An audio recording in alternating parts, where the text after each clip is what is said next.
देखो बेटा, इस सवाल में आपको वेक्टर ए दिया है, आई और जे के फॉर्म में है। Then another vector which is orthogonal to this vector.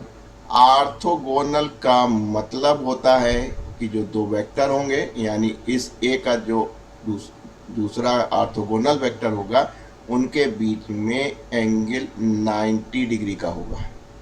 यानी दो वेक्टर अगर उनके बीच का एंगल 90 डिग्री है तो हम कह सकते हैं कि both are orthogonal to each other. अब आइए, सोती सर ने क्या बताया कि भैया जैसे ही 90 डिग्री मिल जाए तो आप एक काम कीजिएगा कि डॉट प्रोडक्ट कर लीजिएगा।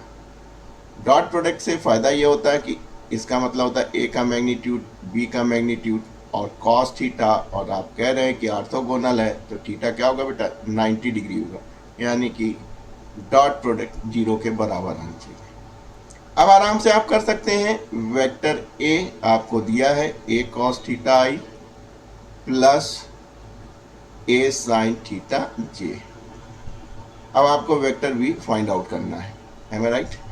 किसके बराबर आना चाहिए? इन दोनों का जो डॉट प्रोडक्ट होगा वो 0 आना चाहिए। 0 तब आएगा जब सब्ट्रैक्शन होगा, यानी कि जो बी प्रोडक्ट होगा, बी वेक्टर होगा, उसमें माइनस होना जरूरी है। यानी आप कह सकते हैं कि 1 या 3 में से एक ऑप्शन ठीक हो सकता है। तो 4 और 2 कैंसिल हो गए।